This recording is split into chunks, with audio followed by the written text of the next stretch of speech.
벌써 26년도 첫 달과 둘째 달이 지나갔습니다.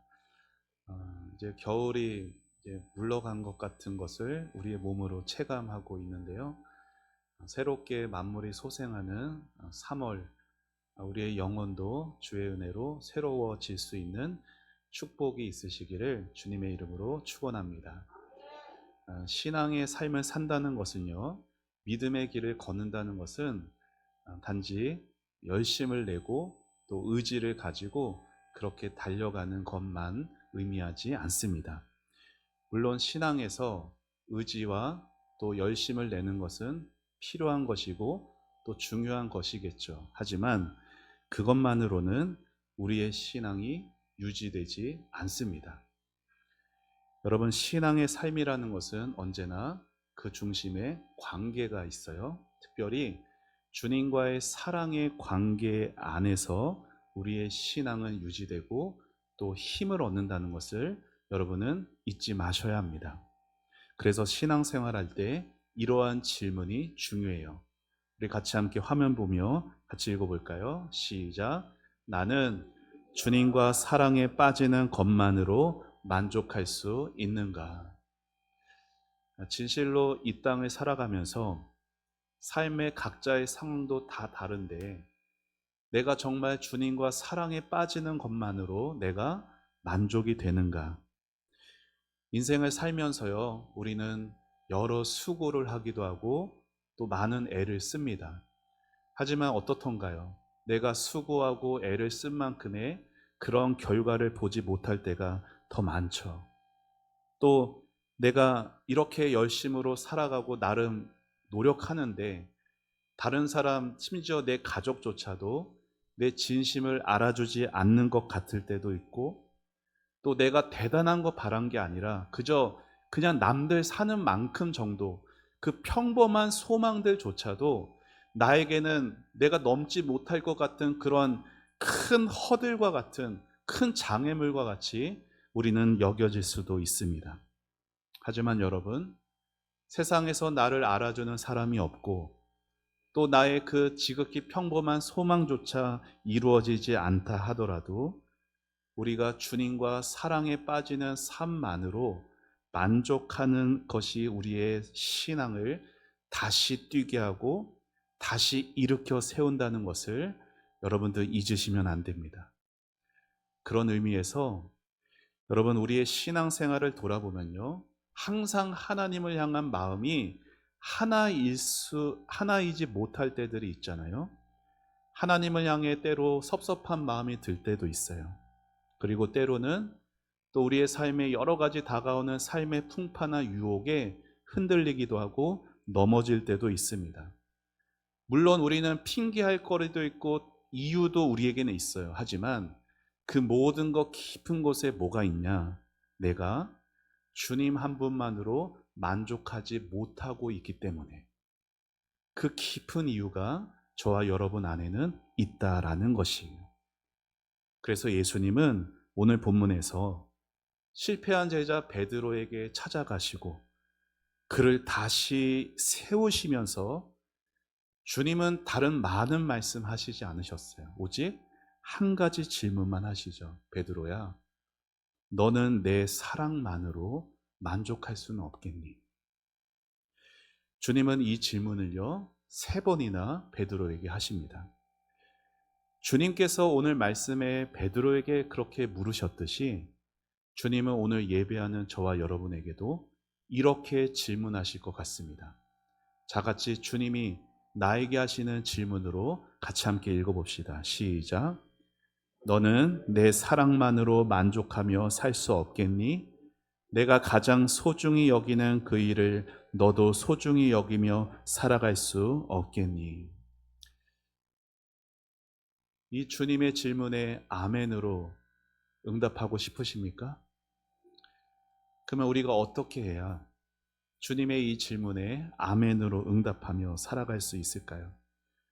우리가 어떻게 하면은 그 십자가에서 보여주신 그 사랑, 나 같은 죄인을 끝까지 포기하지 않으시는 그 사랑에 깊이 잠겨서 험악한 신앙의 길이지만 내가 주님만 따르겠습니다. 이 고백하며 끝까지 갈 수가 있을까요?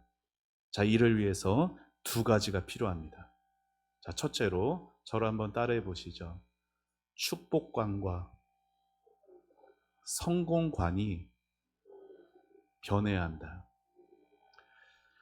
자, 우리가 주님의 사랑에 깊이 빠져서 주님을 끝까지 따라가겠습니다 라면서 가는 신앙의 삶에는 반드시 필요한 것이 있는데, 그게 뭐냐? 이 세상에 정말 축복이 무엇인가?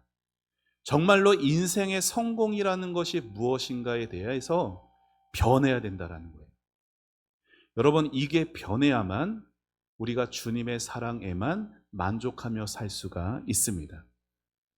여러분, 베드로를 포함한 제자들이요, 예수님이 십자가에 달리시기 전에 잡혀가시잖아요. 그때 제자들이 어떻게 합니까? 다 도망칩니다. 여러분, 왜 그들이 도망쳤을까요? 물론 두려웠겠죠. 그런데 생각해 보세요. 3년 동안 그들은 3년 넘게 예수님하고 같이 동고동락하며 따라, 믿음이 없으면 의리라도 있어야 할 텐데 그들은 그렇게 다 떠나버렸어요. 예수님께 실망했습니다. 왜요? 그들의 성공관과 축복관이 변하지 않았기 때문이에요. 자, 예수님께서 예루살렘을 향해서 십자가에 지시기 위해 예루살렘을 향해 올라가시는 그 길 위에서도 제자들은 뭐 했는지 아세요? 누가 크냐? 내가 크냐? 네가 크냐? 서로 다투고 있었어요. 마태복음 20장을 보면요, 야고보와 요한의 어머니가 예수님께 나옵니다. 그리고 예수님께 나와서 이렇게 예수님께 요구하죠. 같이 말씀 같이 읽어봅시다. 시작. 이르되 나의 두 아들을 주의 나라에서 하나는 주의 우편에 하나는 주의 좌편에 앉게 명하소서. 여러분, 이 말을 아들인 야고보와 요한이 들었을 때는 즐거웠겠죠. 그런데 다른 10명의 제자들이 어떻게 들었을까요? 이 말을 듣고 엄청 화가 났습니다. 왜요? 그들 10명 안에도 같은 욕망이 있었거든요. 이렇게 예수님과 3년 동안 지냈으면서도, 예수님이 십자가로 올라가는 그 길 위에서도 제자들의 성공관과 축복관이 변하지 않았기 때문에 그들은 그 길 위에서도 다투었고, 심지어 부활하신 주님을 만난 이후에도 그들은 다시 옛 직업 업으로 돌아가 버리고 말았습니다. 여러분, 요한복음이 21장으로 끝납니다. 근데 21장 전에 보면은 이미 제자들은요, 부활하신 주님을 만났어요. 그런데 부활하신 주님을 만났을 때 그들은 반가웠어요. 좋았어요. 그런데 그 주님의 모습은 여전히 손에는 못자국이 있었고 옆구리에는 창자국이 있었고, 주님에게서 기대하고 원했던 말은 한마디도 듣지 못한 채 주님은 홀연히 사라지셨습니다. 여러분, 제자들이 예수님께 실망한 것은 그들의 세상적인 성공관과 축복관이 변하지 않았기 때문이에요. 그런 의미에서 여러분에게 한 가지 질문을 드리겠습니다. 자, 이 질문도 같이 읽어봅시다. 시작. 하나님이 나에게 주신 많은 축복 가운데 내가 놓치지 말고 붙잡아야 할 가장 소중한 것은 무엇인가? 하나님이 여러분에게요, 다른 사람과 비교하지 마시고 여러분에게 주신 복들이 있어요. 아멘이세요? 하나님이 여러분에게 주신 복들이 있는데 그 많은 복 가운데 절대로 놓치지 말아야 되는 가장 중요하고 소중한 것이 무엇인가? 이 질문을 여러분 잘 기억하셔야 돼요. 그리고 오늘 예배 설교가 끝나도 이 질문은요, 날마다 이 질문 앞에 여러분이 서셔야 돼요. 왜냐하면 이 질문에 대한 우리의 답에 따라서 우리의 신앙생활이 달라집니다. 하나님이 주시는 많은 복 가운데 내가 정말로 가장 소중하게 여기는 복이 무엇인가? 이 질문 앞에 정직하게 서시지 않으면 우리는 바른 신앙생활을 절대 할 수가 없어요. 여러분, 예수 믿으면 복 받습니다. 맞습니까? 그런데 여러분 생각해 보세요. 예수 믿고 좋은 직장을 얻어요. 예수 믿고 사업체가 잘 돼요. 예수 믿고 자식들도 잘 나가요. 예수 믿고 건강하게 회복됩니다. 여러분, 이런 거 우리가 놓치지 말아야 할 가장 소중한 축복일까요? 축복인데 제가 이렇게 질문하니까 그렇다고 말하기 조금 그렇고, 그렇죠. 여러분, 축복이 맞아요. 그런데 우리가 가장 우선되는 축복은 아니에요. 이거 제가 말씀드린 거, 그것은 진짜 축복을 받을 때 따라오는 열매들입니다. 가장 우리가 놓치지 말아야 할 소중한 축복은 아니에요. 여러분, 축복관이 변하지 않으면요, 신앙생활은 힘들어집니다. 반드시 그래요. 이렇게 생각할 수 있잖아요. 내가 하나님을 위해서 이렇게 헌신했는데, 내가 하나님을 위해서 이렇게 수고했는데 이 결과가 왜 이 모양이야? 우리의 축복관이 세워져 있지 않으면 반드시 하나님 앞에 섭섭한 마음 들게 돼 있어요. 그리고 세상 사람들이 사는 모습 보면 하나님을 위해서 수고하지 않은 저 인생도 저렇게 잘 나가는데 나는 왜 이래? 다른 사람과 비교하며 흔들리게 됩니다. 그 모든 이유는 뭔지 아세요? 우리가 생각하는 축복이라는 개념이, 우리가 생각하는 인생의 성공이라는 것이 성경적이지 않고 세상적이어서 그렇습니다. 여러분, 성경에서 말하는 우리가 놓치지 말아야 할 가장 소중한 축복은 무엇이냐? 저를 따라해 보시죠. 하나님께 인정받는 삶. 하나님이 나를 인정해 주시는 삶이 가장 우리가 놓치지 말아야 되는 큰 축복입니다. 여러분, 시편 1편 아십니까? 시편 1편 뭐로 시작하죠? 복 있는 사람은 이라고 시작합니다. 하나님께 복받은 사람이 누구인지를 시편이 시작을 하는데, 그 시편 짧은 시편 1편의 마지막 6절에 이렇게 고백되어 있어요. 같이 읽어봅시다. 시작. 무릇 의인들의 길은 여호와께서 인정하시나 악인들의 길은 망하리로다. 여러분, 복받은 의인의 길은요, 돈 많은 삶이 아니에요. 복받은 의인의 길은 명예가 높은 삶도 아닙니다. 복받은 의인의 길은 어떤 삶이에요? 여호와 하나님이 인정해 주시는 삶이에요. 자, 이에 대해서 탁월한 신학자 D.A. 카슨이라는 교수가 이렇게 말을 했습니다. 같이 한번 읽어볼까요? 시작. 성경을 보면 사람이 하나님을 송축할 수 있고 하나님이 사람을 축복하실 수 있습니다. 사람이 하나님을 축복할 수는 없지만 하나님을 송축한다는 표현을 쓰는 이유는 그것이 하나님을 인정한다는 의미이기 때문입니다. 여러분, 보통 축복은 누가 하는 거예요? 하나님이 우리에게 하시는 거잖아요. 근데 우리가 송축합니다. 시편에서도 하나님께 많이 찬양과 경배를 올릴 때 송축한다라고 하면, 송축한다는 것도 축복한다라는 거예요. 어찌 사람이, 피조물이 하나님을 축복할 수가 있겠어요? 하나님이 우리가 하나님을 축복한다고 하나님이 무슨 뭐 복을 더 받으시겠어요? 온전한 복이 되신데, 우리가 그럼에도 우리가 하나님을 송축할 수 있습니다. 그 의미는 하나님을 우리가 인정한다라는 거예요. 자, 그런 의미에서 하나님이 우리를 축복하신다는 것도 생각해 보자고요. 여러분, 하나님이 우리를 축복하시는 것도 결국 뭐가 돼요? 우리가 하나님에게 인정받는다라는 의미가 된다라는 거예요. 그러므로 우리가 놓치지 말아야 할 가장 소중한 축복은 뭐냐? 하나님이 우리 인생을 바라보시면서 이렇게 말씀하시는 게 아닐까 생각됩니다.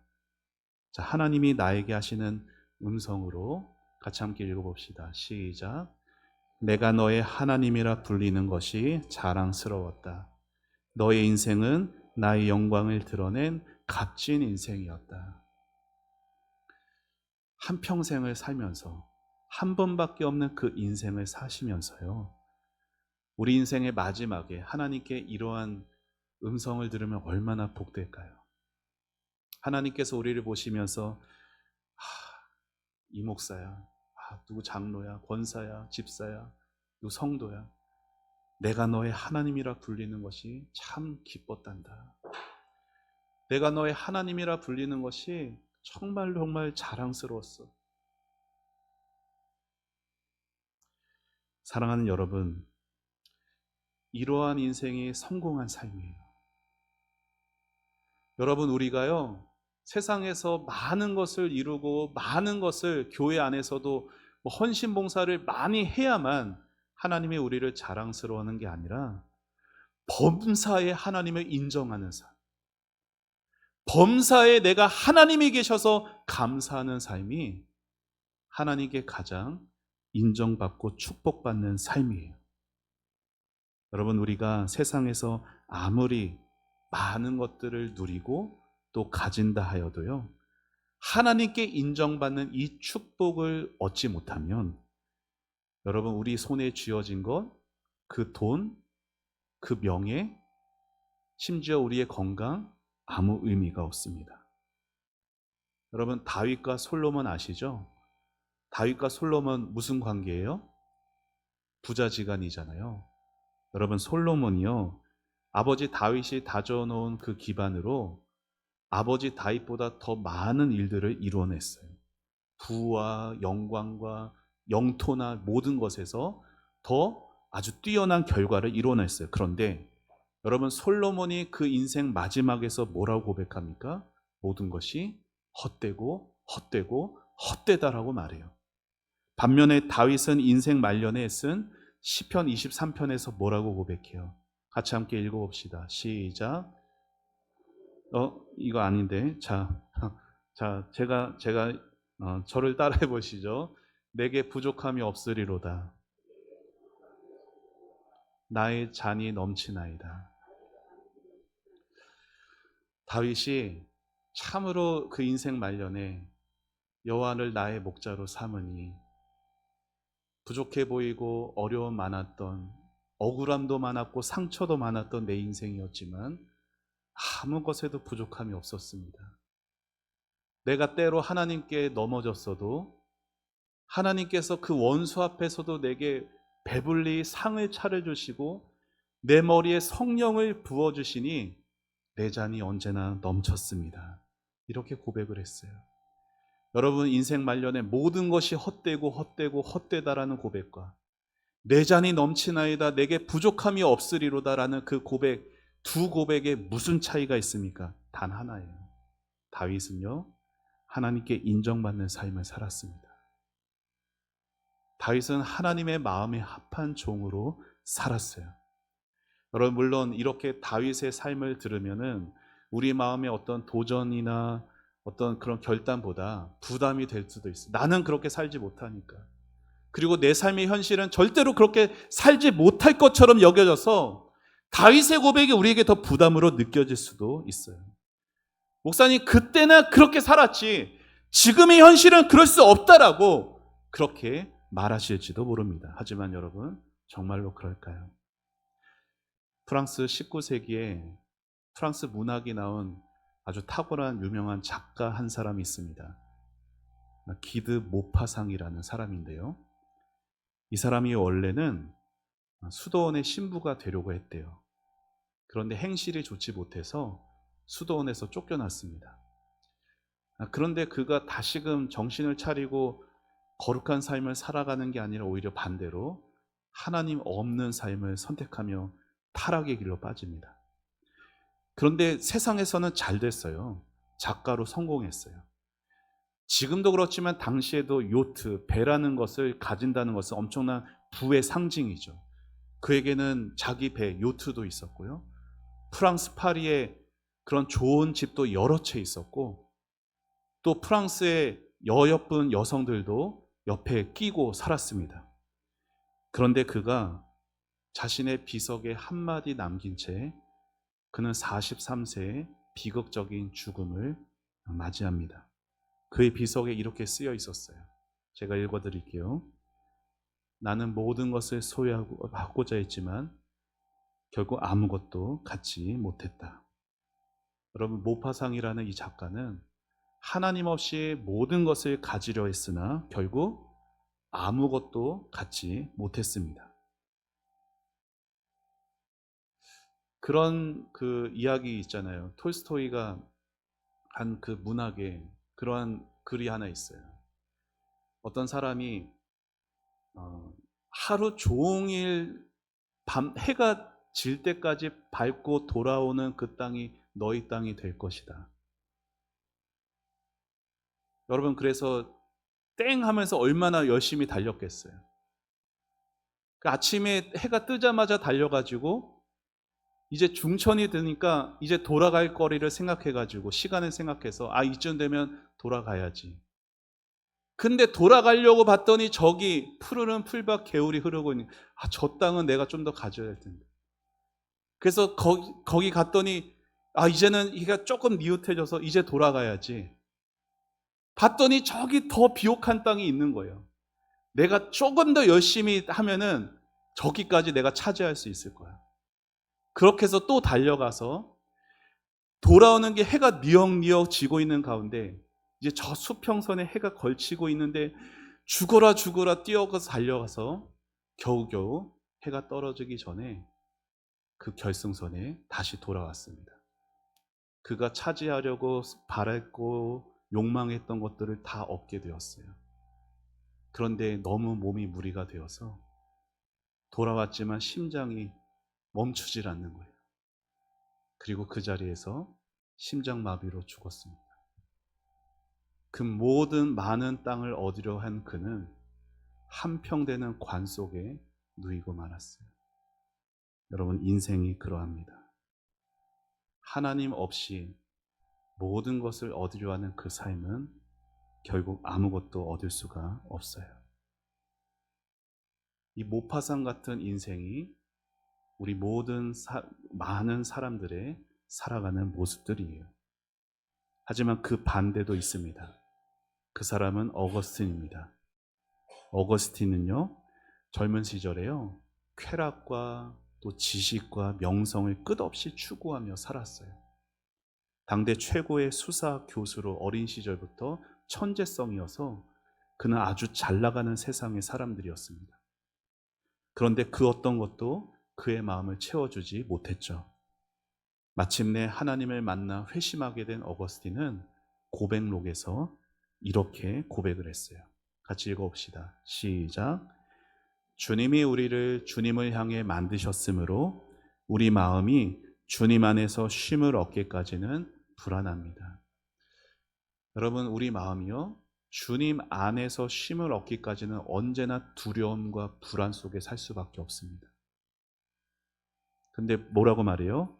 주님이 우리를 주님을 향해 만드셨습니다 라고 고백해요. 이 말이 무슨 말이에요? 여러분, 저와 여러분의 마음은요, 주님을 향해 지어졌어요. 그게 무슨 말이냐? 우리는 주님이 아닌 그 어떤 세상의 것으로도 채워지지 않는다라는 것이에요. 모파상이라는 작가는 하나님 없이 모든 것을 가졌지만 끝내 공허했고, 어거스틴은 세상 것으로 채우려다가 실패한 후에 하나님 안에 비로소 참된 쉼과 기쁨을 얻게 되었습니다. 여러분, 하나님께 인정받는 이 축복을 놓치고 세상의 성공관을 가지고 축복관을 가지고 살아가게 되면요, 세상에서 아무리 많은 것을 얻는다 하여도 거기에는 절대로 참된 기쁨과 만족을 없어요. 내 손에 많은 것들이 쥐어진다 해도 마음은 비어있는 고단한 삶이 될 수밖에 없습니다. 하지만 사람들의 인정 박수갈채가 아니라 하나님의 인정받는 것이 내 삶의 가장 소중하고 성공적인 삶이라는 것을 내가 확신하게 되면은 내가 오늘 돈 때문에, 건강 때문에 마음이 앞치락 뒤치락 하는 것이 아니라 하나님이 내 인생 아시고 하나님이 내 인생 인정하시면 나는 성공한 삶이야. 하나님의 사랑만으로 만족하며 살 수 있다라는 것이에요. 사랑하는 여러분, 여러분 모두 다윗과 같이 고백할 수 있기를 바랍니다. 인생 살면서 다 필요 없다, 다 헛되고 헛되구나, 이러한 허망한 고백이 아니라 정말로 하나님 나의 목자 되어주셔서 모든 부족함에서도 부족함 되지 않게 하신 하나님을 찬양합니다. 하나님 아버지, 내 모든 복을 주신 하나님, 하나님 송축합니다. 내 잔이 넘치나이다. 이렇게 고백하며 살아가는 여러분 되시기를 축복합니다. 자, 첫째는 뭐라고요? 인생의 진짜 성공이 뭐고 진짜 축복이 뭔지 알아야만 그렇게 살 수 있어요. 두 번째는 뭐냐? 주님의 깊은 사랑에 빠져 사는 사람은요, 저를 한 번 더 따라하시죠. 그 신분을 잊지 않는다.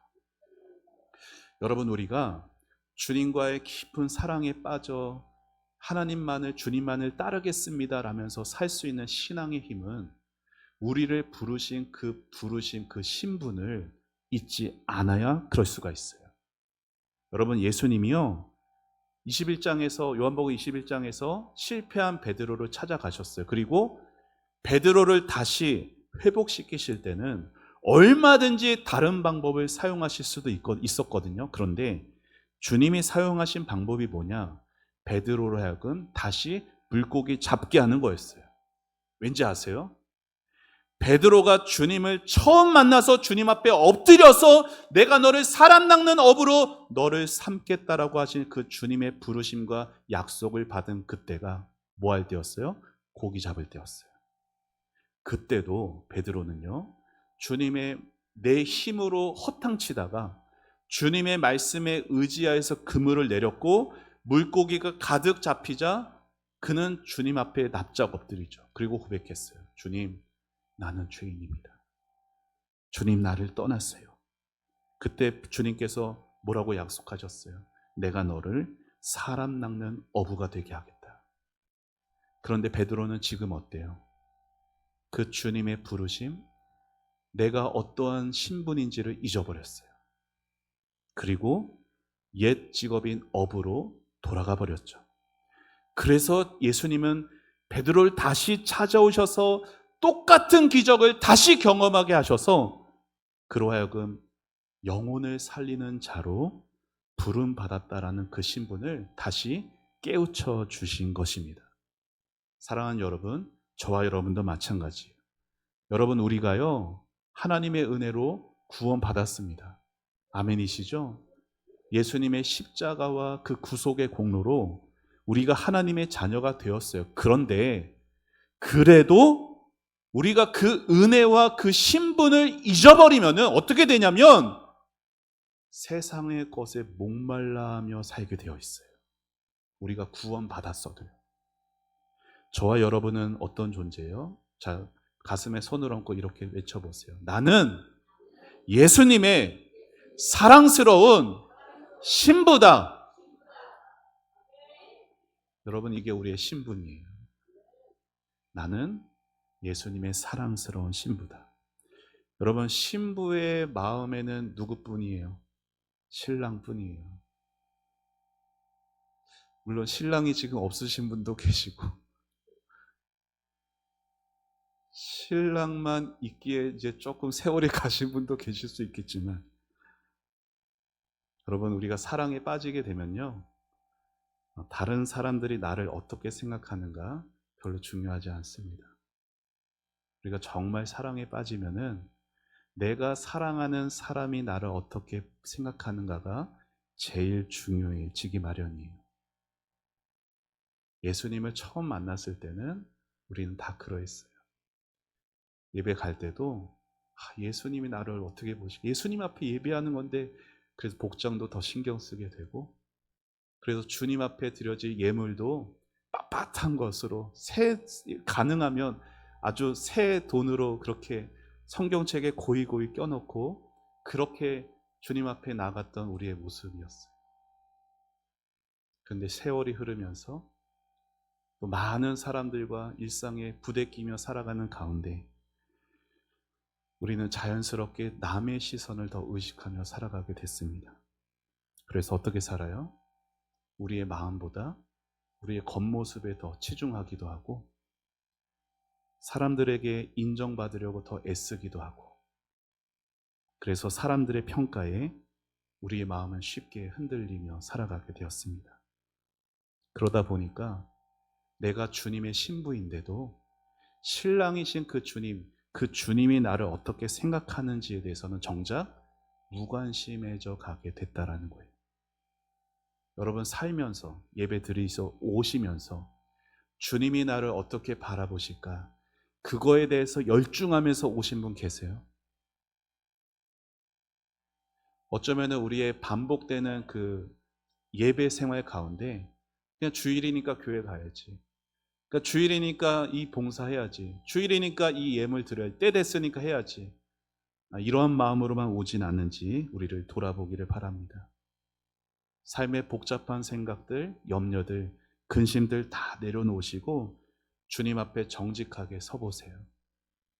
신랑 되신 그 예수님만 나를 바라보시고 웃어주신다면 다른 사람들의 표정이 다 찡그려져 있어도 예수님만 나를 보고 웃어주신다면 나는 그것으로 충분합니다. 그렇게 고백하는 여러분 되는 삶이 되시기를 축복합니다.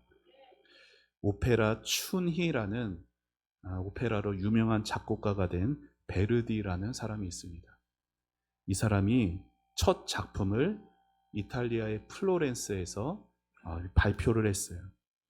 우리는 잘 모르지만 플로렌스라는 그 도시는요, 음악적 수준이 아주 높은 곳이어서 거기서 인정을 받으면 어디에서나 인정을 받을 정도였다고 하죠.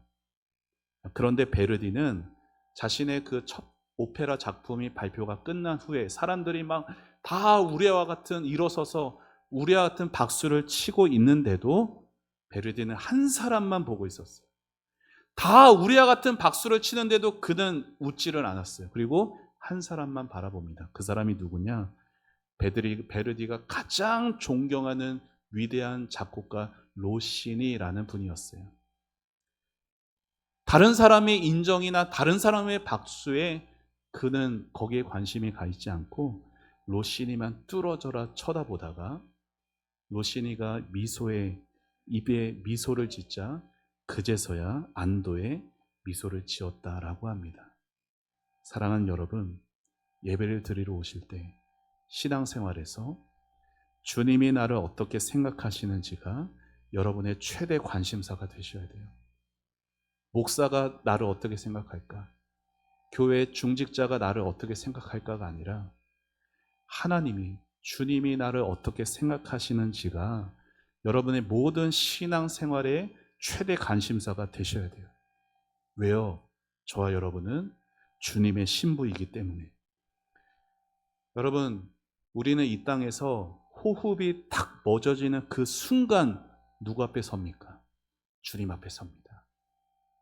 우리는 이 땅에서 우리의 숨이 끊어지는 그 순간, 내일도 아니고 당장 그 순간에 주님 앞에 서요. 신부인 우리가요, 신랑이신 주님 앞에 서는 것이요. 그러면 그때 어떤 모습으로 서고 싶으세요?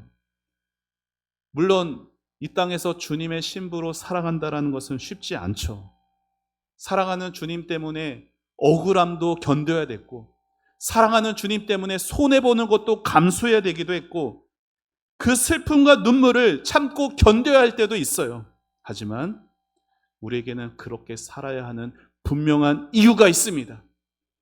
다시 오신다라고 약속하신 그 주님을 만날 분명한 이유가 있어요. 우리는 그 주님 만나야 되기 때문에 이 땅에서 주님의 거룩한 신부로 살아갈 힘을 얻게 되는 것입니다. 세상에 우리나라에도 수백만의 기독교인들이 있어요.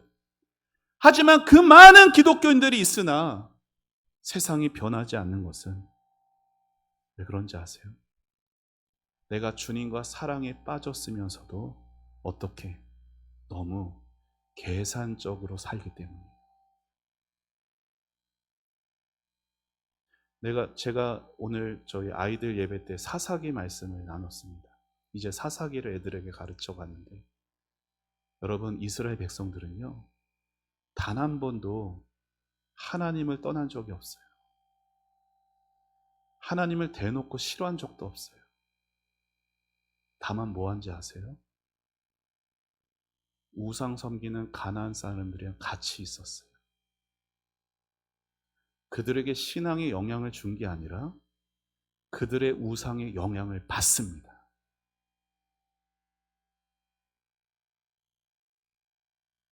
그래서 특별히 집에서 믿음이 없거나 믿음이 약한 분들이랑 가정 안에 계신 분들은 그 신앙을 지키고 산다는 게 정말 보통 일이 아니에요. 영향을 주는 게 아니라 오히려 받을 수밖에 없는 게 우리의 연약함이에요. 하지만 여러분, 우리에게는 그럼에도 이유가 있습니다.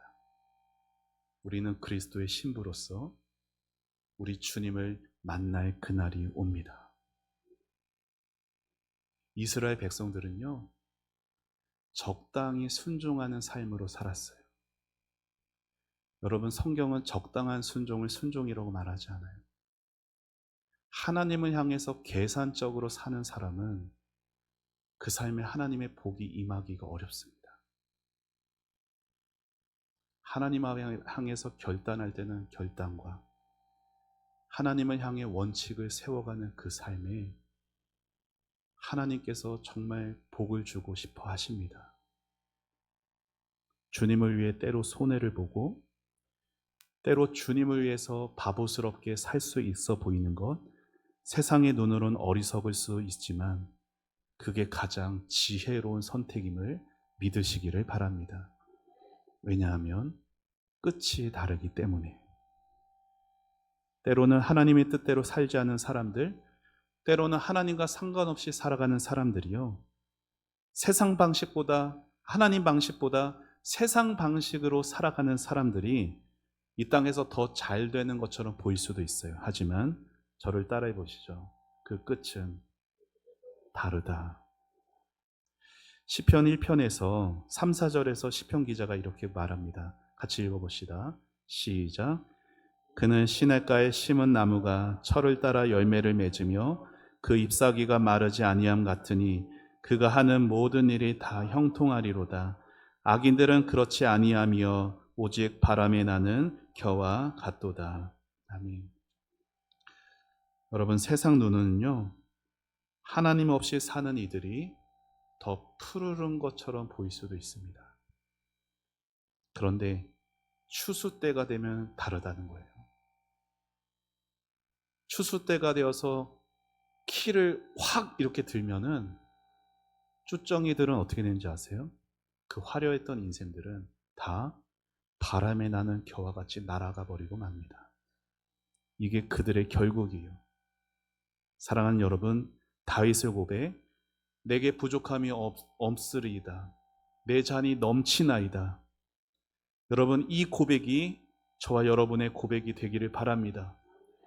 비록 세상이 보기에는 내 삶이 보잘것없어 보이고 내 삶이 참 투박해 보이는 인생처럼 여겨질지라도 내가 하나님께 택함 받았고 그래도 하나님이 나를 쓰셨다라는, 하나님이 내가 하나님께 쓰임 받았다라는 것을 내가 알기에 이것이 어떤 것보다 가치 있고 의미 있는 인생이 되었다라는 그 귀한 간증이 여러분의 삶에 가득하시기를 축복합니다. 내가 예수 믿었던 지난 금요일에 천보산 기도원을 갔는데 그 목사님이 돌파하는 믿음을 강조하셨어요. 그런데 저는 그 말씀을 들으면서 조금 마음이 그랬던 게 뭐냐면, 그러면은 그 돌파하지 못하는 믿음을 가진 사람은 다 실패자는 것인가? 내가 돌파하는 믿음으로 불치병도 낫고 돌파하는 믿음으로 정말 이 땅에서 모든 어려움도 다 이겨내지 못한 사람들은 다 실패자인가? 아니라는 거예요. 정말로 주님을 위해서 살려고 애를 썼으나 내 병은 낫지 않을 수도 있어요. 정말로 주님을 위해서 살려고 했으나 경제적으로 여전히 어려울 수 있어요. 하지만 그 믿음은 헛된 것이 아니라 하나님이 알아주시고 하나님이 기억하시는 믿음은 하나님 앞에서는 성공한 인생입니다. 우리 같이 함께 하나님 말씀 같이 읽도록 하시죠. 자, 시작. 이전 세대들이 기억됨이 없으니 장래 세대도 그 세대들과 함께 기억됨이 없으리라. 인생의 마지막에 가면요, 내 모든 수고와 노력을 사람들이 알아주지 않을 수도 있습니다. 에드 답슨이라는 미국의 목사님이 계셨어요. 이분이 레이건 대통령 당시에 세상 속에서도 외치는 그리스도인이라는 그 운동의 핵심적인 역할도 하셨습니다. 미시간에 있는 대형 교회도 20년 가까이 목회를 하셨는데, 그런데 안타깝게 50대 초반에 루게릭 병에 걸리셔서 56세에 조기 은퇴를 하게 되셨습니다. 은퇴 다음 날에요, 성도들에게 감당할 수 없을 만큼의 막 전화들이 막 왔대요. 그래서 막 전화기를 호수가에 던져버리고 싶을 만큼이셨다고 합니다. 그런데 그 다음 날부터는 전화가 한 통도 안 온다는 거예요. 그래서 사모님에게까지 내 전화 고장난 것 같다고, 나한테 전화 좀 해보라고. 어떻게 됐을까요? 전화가 잘 왔죠. 그때 목사님이 이 말씀을 깊이, 뼛속 깊이 깨달았다라는 거예요. 내 모든 수고와 섬김이 하나도 기억됨이 없을 수도 있구나, 사람에게는. 사랑하는 여러분, 우리가 이 땅에서 주님과 사랑에 빠져서 주님의 신부로 살아가더라도 사람들은 우리를 기억해 주지 않을 수 있습니다. 그러나 우리 하나님은 우리의 수고와 눈물과 그 모든 헌신을 다 잊지 않으십니다. 자, 우리 말씀 같이 읽어봅시다. 시작. 하나님은 불의하지 아니하사 너희 행위와 그 이름을 위하여 나타낸 사랑으로 이미 성도를 섬긴 것과 이제도 섬기고 있는 것을 잊어버리지 아니하시느니라. 아멘. 이 말씀이 얼마나 위로가 되는지 몰라요. 하나님이요, 여러분이 이미 섬긴 것, 그리고 지금도 섬기는 것 하나도 잊지 않으신다라고 약속하고 계십니다. 사람들은요, 우리를 언제든지 다 잊어버릴 수 있어요. 그러니 우리를 잊어버릴 사람들 때문에 너무 힘 빼지 마세요. 우리를 기억하지 못할 사람들 때문에 너무 눈치 보지도 마세요. 하나님이 나를 잊지 않고 계십니다. 내가 주님을 위해서 흘렸던 눈물들, 이름도 빛도 없이 섬겨왔던 헌신들, 하나님은 가슴에 새기고 계십니다. 그 하나님의 눈빛, 하나님의 미소, 하나님의 시선이 우리의 유일한 관심사가 되기를 간절히 축원합니다. 그래서 나를 위해서 끝까지 포기하지 않고 나를 살리고자 자신의 모든 것 내어주신 그 주님과 깊은 사랑에 빠지는 이 인생의 성공을, 이 인생의 가장 큰 축복을 살아가는 여러분 되시기를 축원합니다.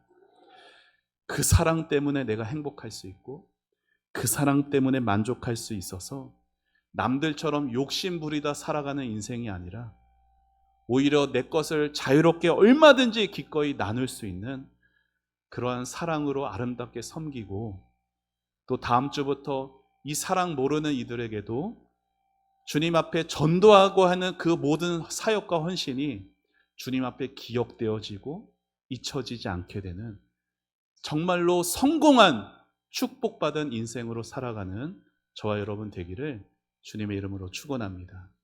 우리 함께 찬양하고 기도하겠습니다.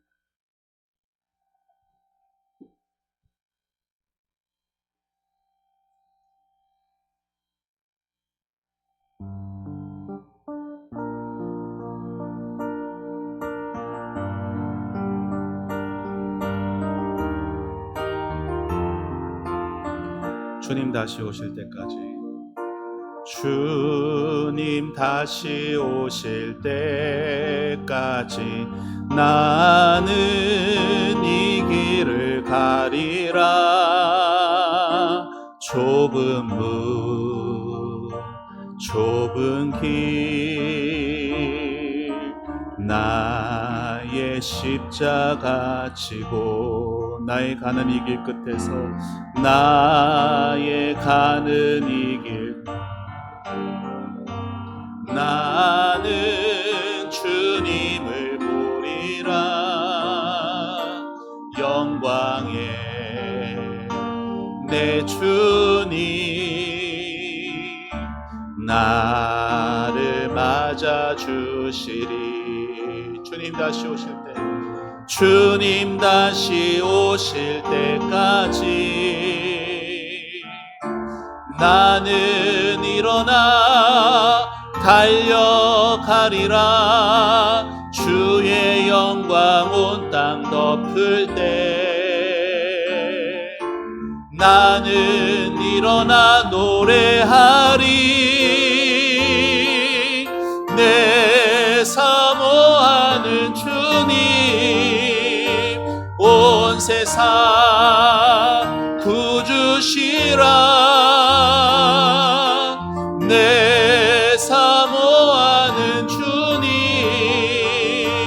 영광의 왕이시라 우리 한 번 더 가슴에 손을 얹고 주님 다시 오실 때까지 나는 이 길을 가리라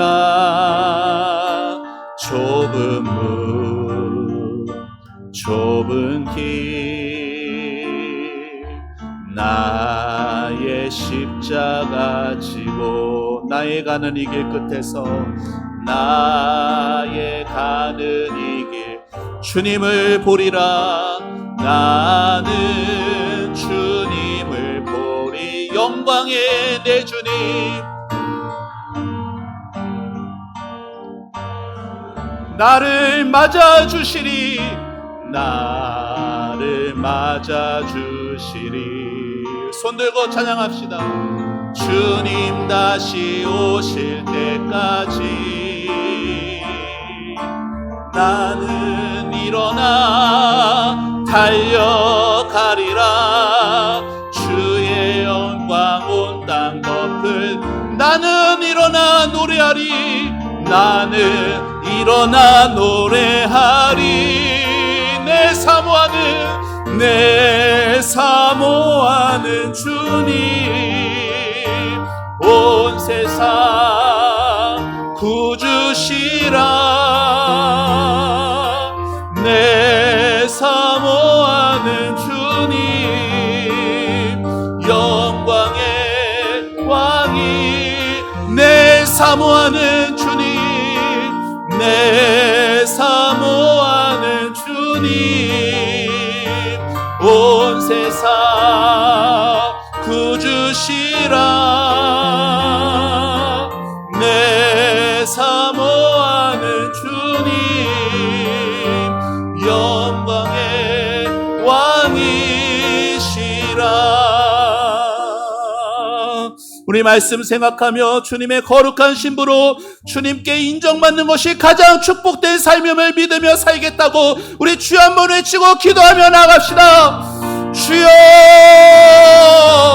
아버지 하나님 은혜를 감사합니다. 주여 아버지 이 시간도 하나님의 말씀 앞에 서게 하심을 감사합니다.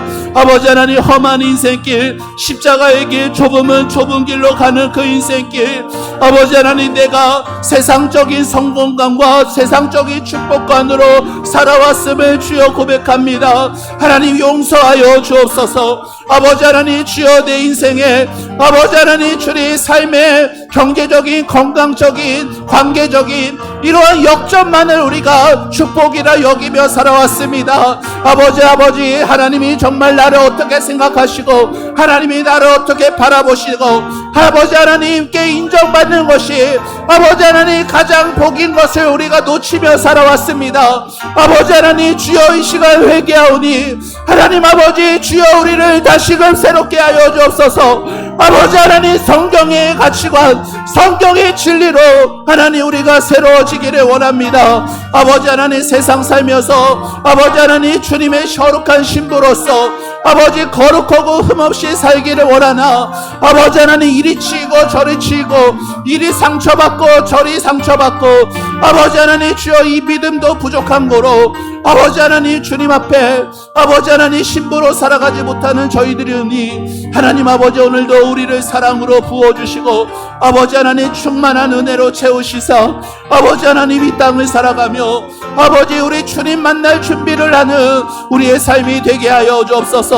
주님께서 오늘도 우리가 주를 위해서 흘리는 눈물과 주를 위해서 고민하고 기도하고 헌신하고 섬겼던 모든 것들 우리 주님께서 이제도 기억하시고 앞으로도 영원토록 기억하시는 아버지 하나님 주여 우리의 삶임을 고백하오니 아버지 하나님 주여 하나님 우리의 신앙의 삶에 하나님 아버지의 약속 붙들고 믿음으로 나아가게 하여 주옵소서.